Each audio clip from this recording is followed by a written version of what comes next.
welcome to In Our Community. My name is Liz Holtz, and I'll be hosting this evening. My guest today is Pamela Spahr. Pamela is the founder of InspiredCaregivers.com. Welcome, Pamela. Well, thank you very much for having me today. I'm just so excited to be here. I'm excited to have you here tonight as well. And our subject this evening is going to be talking about Alzheimer's and dementia. Can you tell us, Pam, these are words that we hear a lot. What is the difference between Alzheimer's and dementia? Can you explain that in a way that makes it easier for our listeners to understand? I would love to, Liz. Generally, you know and I know that a lot of people switch terms between Alzheimer's and dementia. And if you want to be accurate, what dementia is it's an umbrella over a lot of different diseases. And Alzheimer's is only one of them. Well, how many different diseases are categorized under the term of dementia? Well, that's a very interesting question, because I went out and checked that the beginning of this year, and there were 11 different diseases.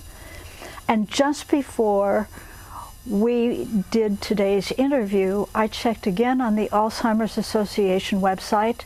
There were 15. Wow, big difference. Yes, there are. So I know it's a very commonly studied subject and very hot topic amongst scientists as well as the medical professions. So, to see that it's encompassing more and more things as we understand it better is interesting to know. Can you tell us a bit about what are some of the most common dementias that a person might have a family member diagnosed with? One of the most common one is vascular dementia, and that's the dementia that my husband has. He had several strokes, and as a result, he had blockage in the arteries in the brain. And what happened was that when there was this blockage, there was a space and time when he didn't have any blood flow to some of the brain cells. And because of that, they died. And that's the typical vascular dementia. His disease will not progress unless he has more major strokes or minor strokes. Now, there's also another interesting type of dementia, and that's called frontal temporal dementia. And characteristically, what that is a huge personality change. Oftentimes, the people who have frontal temporal dementia become paranoid, or they become combative, or very aggressive. I remember a story that was told to me about a very, very sweet couple who had been married for 50 years when the woman was diagnosed with frontal temporal. And what she would do is periodically she would run to the front window and yank it open and yell that her husband was beating her. Oh. and it was not the person who was talking, it was the disease that was talking. But that must be very difficult for family members to deal with, such a sudden change from one side to another. Suddenly the person in front of you is not the person that you've been with all these years. Yeah. What other, where does Alzheimer's fit into all these things? Alzheimer's is actually the most common type of dementia. 60 to 80% of people who are diagnosed with dementia have Alzheimer's. And what causes Alzheimer's is the death of nerve cells and the loss of brain tissue. Characteristically, we know that there are also in the brain plaques and tangles. And plaque is a cluster of protein, and tangles are matter that is found inside dying nerve cells. So basically what happens is, the nerve cells in your brain, as well as some of the other cells, either become tangled, or they have this protein that basically kills off the cells. Yes. And then that cause, as those different parts of the brain are affected by this, that I'm sure causes different types of changes in the person. Absolutely. With Alzheimer's is a progressive disease. Toward the end, or what they call end stage of Alzheimer's, gets to the point where a person cannot do the instinctive functions that most people do, like being able to swallow or be able to breathe on their own. Oh, that's truly amazing. Can you tell us, Pam, how did you get involved in this area of study? About 3.5 years ago, my husband had several major strokes, and at that time was diagnosed with dementia. When he came home from the hospital, he did not come home with any sort of instruction manual. That must have been quite a challenge. It was. I didn't know how much he had changed. I did not know what he could do on his own and what he could not do. We could not hold a conversation because the dementia had taken away that ability. So I wrestled with a lot of the challenges of dementia, but also with the strokes. He was very, very weak from the onslaught of the strokes to his body. So it must have been quite a challenge trying to take care of someone in that condition. It was, Liz. And when I went out and looked for help, what I found was there's a lot of medical help out there. People who could show me how to turn him over on a bed or how to get him out of a chair. But there was nobody out there who could tell me how to approach him if he was agitated, or how to talk to him when he was agitated, or how to keep him safe when he wanted to wander. That's why I devised techniques that were behavioral and emotional and that I could use on an everyday basis. Wonderful. So can we talk a little bit about what would be the difference between someone simply having age-related forgetfulness and perhaps the initial indications that they may be getting some form of dementia, whether it's Alzheimer's or some other cognitive impairment? Liz, if the forgetfulness interferes with their day-to-day life, then the family should take the elder to get them evaluated by a doctor. Now, I've seen many families who are ignoring signs, the warning signs that their loved ones have dementia or Alzheimer's. They ignore signs like the parent wanders, or the parent is not taking their pills on time or taking too many pills, or that an elder may go to bed in the middle of the day thinking that it's night and it's time to go to bed. Sometimes the families just ignore those warning signs, and it is at their peril if they do that. So it sounds like, the initial stages would be things like forgetting what was said maybe 5 minutes ago, or asking the same question repeatedly. Things like certainly safety issues, like you mentioned, wandering or taking too little or too much of a medication, which could cause, of course, health consequences. Yeah. But when you say impact daily life, it's not just the things like we do all the time. I forgot where the keys are.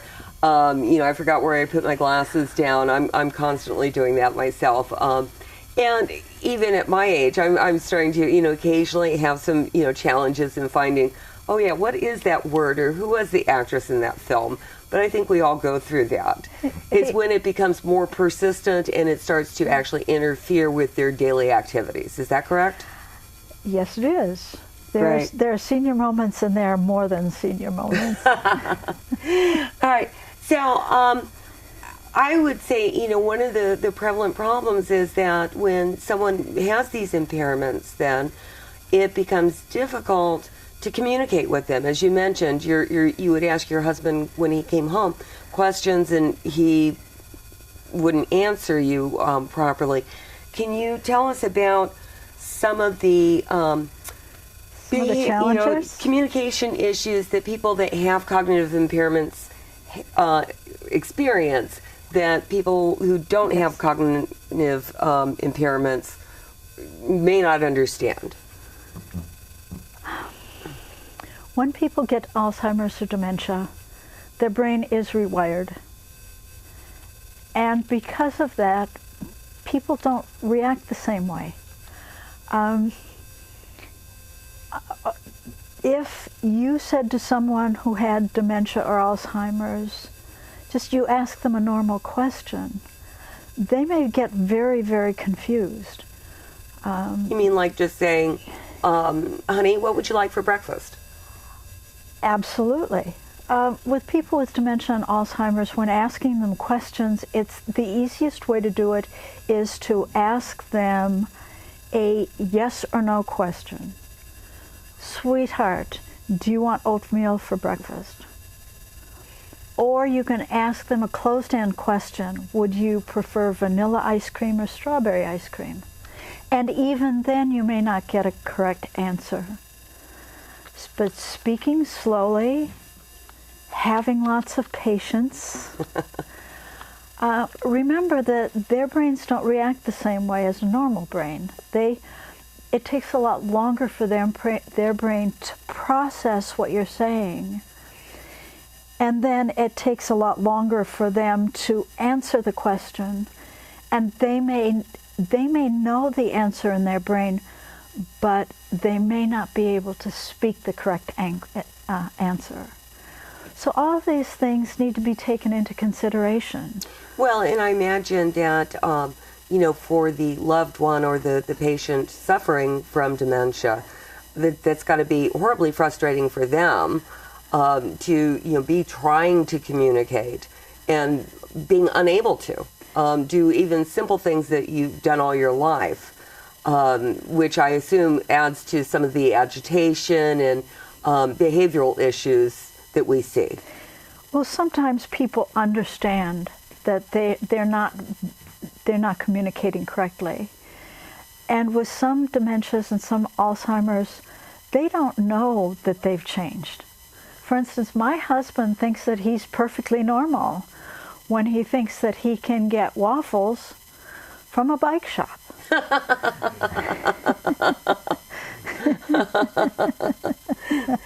So, Pam, maybe you could tell us about what are some of the changes or challenges that family members might expect if a loved one has been diagnosed with dementia or some other form of cognitive impairment?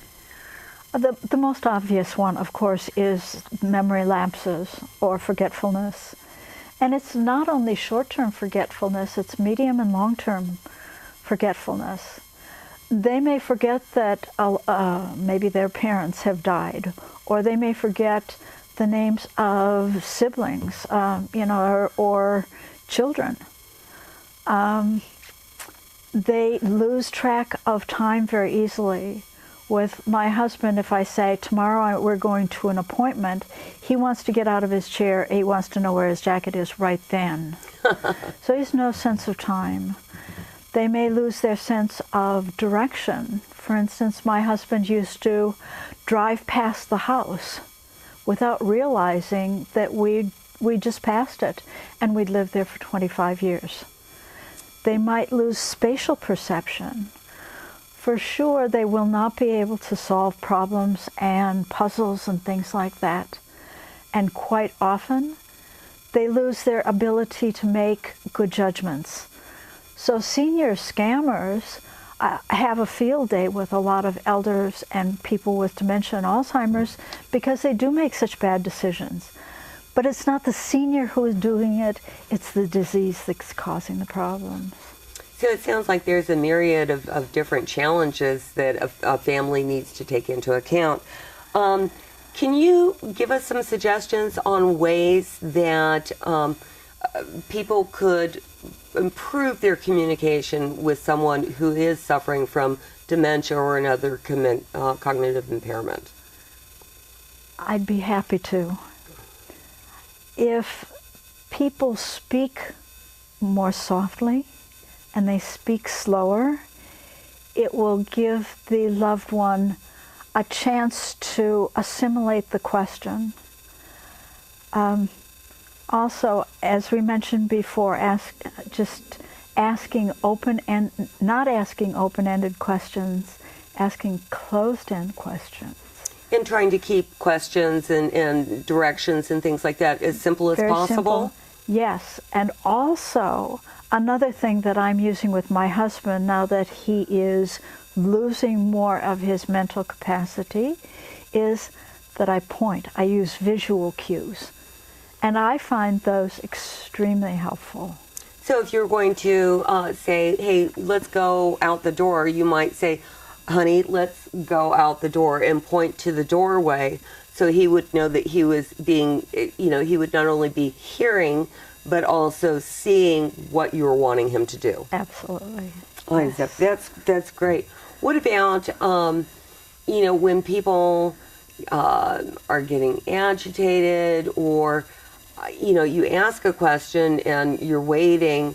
I imagine sometimes, like you said, they have to process a question for a while. Yes. I imagine patience becomes very important. Oh, yes.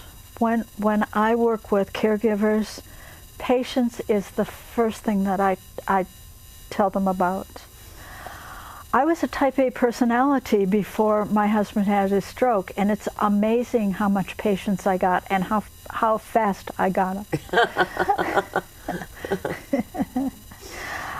So not only the speaking slowly and talking slowly, and waiting for the visual cues, but it's also prompting them. Things like, you've asked the question and now you're nodding at them, looking at them, prompting them to give you the answer. Very good. Also,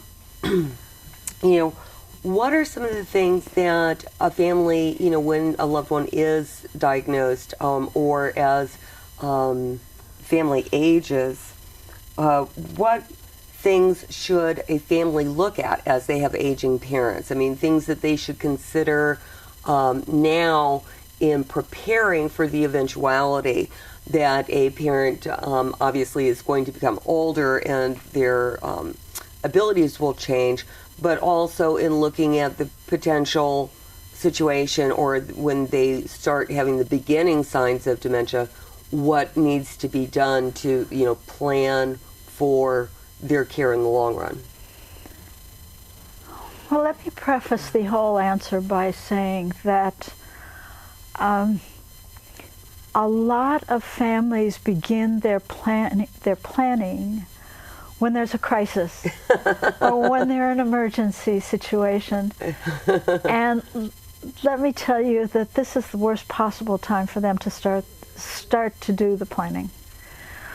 I tell families of people with dementia and Alzheimer's to start the planning process 5 years or so before. And I know that there are a lot of elders out there who just don't want to even think about what happens in their later years. So in that case, how would a family address that? Mom and dad don't want to discuss it. They know they're getting older. They don't want to talk about it. Perhaps they're starting to have a little memory slippage and they're trying to hide it from the family. How would a family go about addressing that? Well, my recommendation is that all of the siblings get together and they create a plan based on what they know of their parents.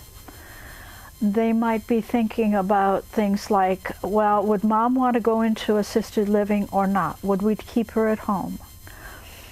I would imagine that part of that decision would also be if mom, if you were trying to keep a parent at home as they age, taking into consideration what that all entails and who's actually going to be doing the caregiving as needed, or if you're going to hire outside help, whether family members are going to help either physically or financially, and who's going to do what, and that all needs to get negotiated. You're right. It does need to be negotiated, and the time to do it is not during the crisis. The time to do it is where everybody is sitting around, they can be relaxed, they can say, okay, now we have to start this planning process. And also for the siblings to talk about their different activities, how they are going to help mom and dad. Some people may be more financially able. Somebody might have more time on their hands to be able to be a full-time caregiver. There might be another sibling who said, well, I've got, maybe 20 hours out of a week. I can help you out. And in that case, they might be able to keep the loved one at home. It's harder.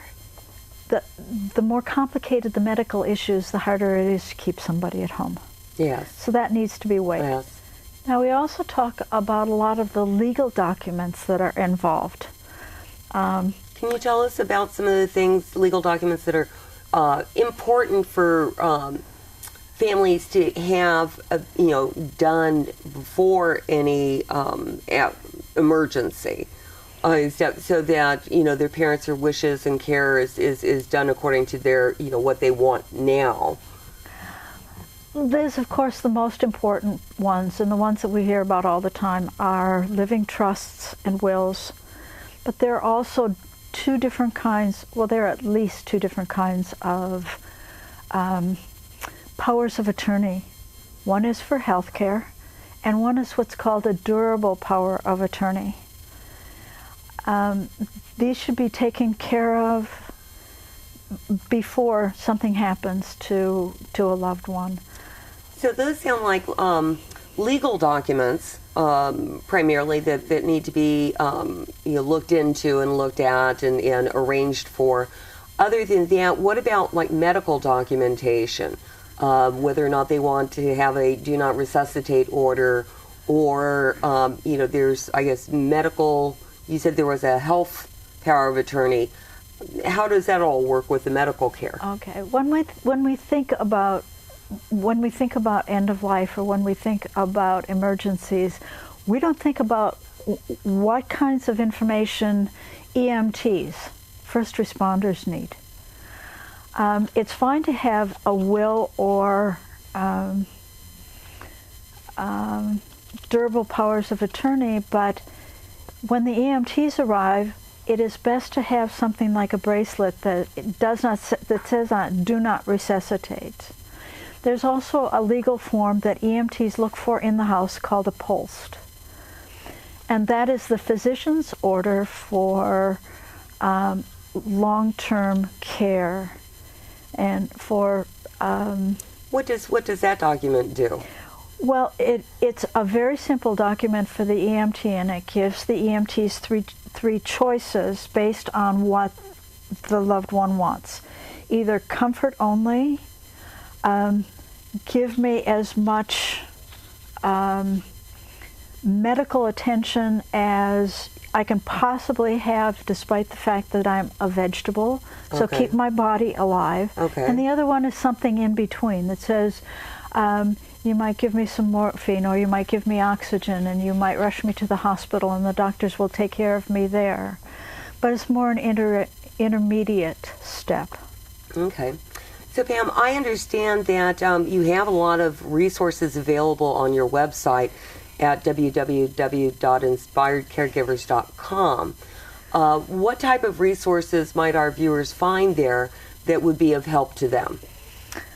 One of my tabs is Words of Wisdom, and there I have a lot of articles that I have written. I am a staff writer for Quantum Health on their website called myalzheimersguide.com. it gives a lot of, those articles give a lot of words of wisdom for caregivers. I have also written for about a year articles on aging for Concordia University in Nebraska, so I urge them to take a look at that. We also have links to some of my radio interviews on KFAX. Very good. Also, I believe you also have some caregiver resources available on your website as well? Yes, we do. We have a number of local resources. We also have links to Alzheimer's Association. There is a local chapter here. And we also have links to AARP. There's a very, very, very active AARP group in Campbell. They have something over 165 people involved there.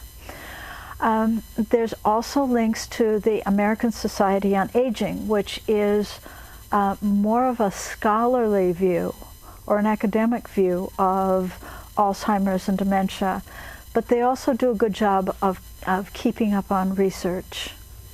Well, and I imagine, you know, since as you mentioned, we've gone from, 10 or 11 dementia-related diseases to now having 15 in, 8 months' time? You know, they've discovered 4 more diseases that they put under the dementia umbrella.